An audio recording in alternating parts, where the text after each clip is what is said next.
بادشاہ بہت عیاش اور حسن پرست تھا۔ اس کا حرم خوبصورت لڑکیوں سے بھرا رہتا تھا۔ جس لڑکی پر اس کا دل آ جاتا وہ اسی شام اس کے بستر پر پہنچا دی جاتی تھی۔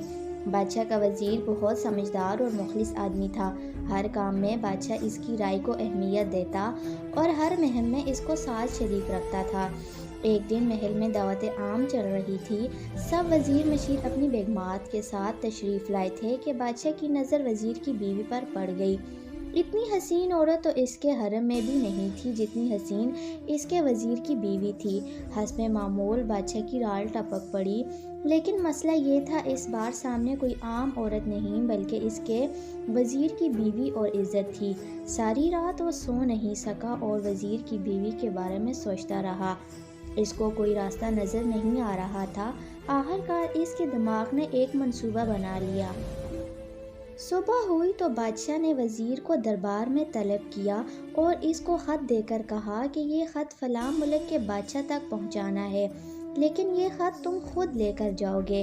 اتنے خفیہ خط کے لیے تمہارے علاوہ کسی اور پر بھروسہ نہیں کر سکتا۔ وزیر نے ہمیشہ کی طرح بادشاہ سے کہا کہ حکم کی تعمیل ہوگی، آپ کا خط میں خود حفاظت سے پہنچا کر آؤں گا۔ اگلی صبح وہ سو کر اٹھا اور اپنی بیوی سے مل کر ایک لمبے سفر پر روانہ ہو گیا۔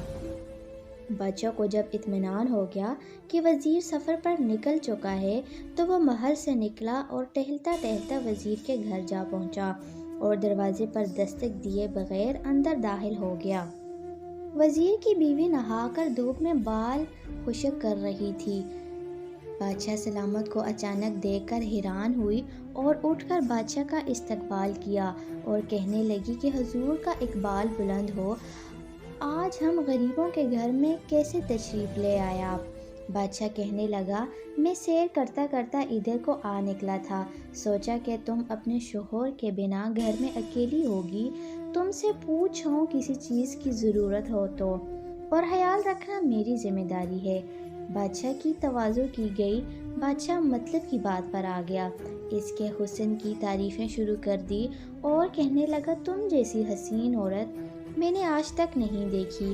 وزیر کی بیوی سمجھدار تھی، اس کو پہلے ہی شک ہو گیا تھا کہ بادشاہ نے جان بوجھ کر میرے شوہر کو دور دراز ملک بھیجا ہے تاکہ اس کی غیر موجودگی میں مجھے اپنے جال میں پھنسا سکے، اور بولی کہ حضور، شیر جنگل کا بادشاہ ہوتا ہے، اس کو زیب نہیں دیتا کہ وہ مردار کھائے اور گندگی میں منہ مارے۔ جب حکمران خود لٹیرے بن جائیں تو عوام انصاف لینے کس کے پاس جائے؟ جھوٹے برتن میں منہ مارنا بادشاہ سلامت کی شان کے خلاف ہے۔ وزیر کی بیوی کے منہ سے ایسی دانشمندانہ باتیں سن کر بادشاہ کو اپنی حرکت پر شدید افسوس ہوا۔ وہ اٹھا اور باہر نکل گیا۔ دوسری طرف وزیر جب تھوڑا آگے گیا تو اس کو یاد آیا کہ بادشاہ کا خط تو وہ گھر کے تکیے کے نیچے ہی بھول آیا ہے۔ اس نے گھوڑا واپس موڑا اور وہ خط لینے گھر کو روانہ ہو گیا۔ گھر کے قریب آیا تو اس نے عجیب منظر دیکھا۔ بادشاہ اس کے گھر سے نکل رہا تھا۔ وہ فوراً سمجھ گیا کہ بادشاہ نے اس سے کیا کھیل کھیلا ہے۔ اس نے اپنی بیوی سے کہا کہ اپنا سامان اٹھاؤ، میں تم کو تمہاری ماں کے گھر چھوڑ کر سفر پر نکلوں گا۔ چنانچہ وزیر نے بیوی کو گھر چھوڑا اور خط لے کر سفر پر روانہ ہو گیا۔ ایک مہینے بعد وزیر خط کا جواب لے کر واپس آ گیا اور معمول کے مطابق دربار میں اپنے فرائض سر انجام دینے لگا۔ مہینے گزر گئے لیکن وہ اپنی بیوی کو لینے سسرال نہیں گیا۔ اس کی نظر میں اس کی بیوی گنہگار تھی جس نے بادشاہ کے ساتھ برائی کی تھی۔ دوسری طرف بادشاہ کے علم میں یہ بات آ گئی تھی کہ وزیر نے اپنی بیوی سے علیحدگی رکھی ہوئی ہے۔ ایک دن بادشاہ نے وزیر کو طلب کیا اور پوچھا کہ معلوم ہوتا ہے تم نے بہت عرصہ سے اپنی بیوی سے کوئی رابطہ نہیں رکھا۔ وزیر نے کہا، بادشاہ سلامت، جب برتن جھوٹا ہو جائے اور دوسرا آپ کی غیر موجودگی میں آپ کو استعمال کر لے تو اس برتن میں کھانا اچھا نہیں لگتا۔ بادشاہ فوراً بات کی تہہ تک پہنچ گیا کہ وزیر کو میری حرکت کا پتہ چل گیا ہوگا، اسی لیے اس نے اپنی بیوی کو گھر سے نکال دیا ہے۔ تو وہ وزیر سے کہنے لگا، کچھ برتن ایسے پاک ہوتے ہیں کہ ان کو چاہ کر بھی گندا نہیں کر سکتا۔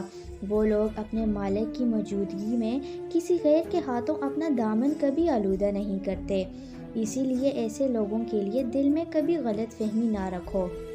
عقل مند وزیر اشارہ سمجھ گیا کہ اس نے کوشش ضرور کی ہوگی، لیکن میری بیوی نے اپنا دامن آلودہ نہیں ہونے دیا۔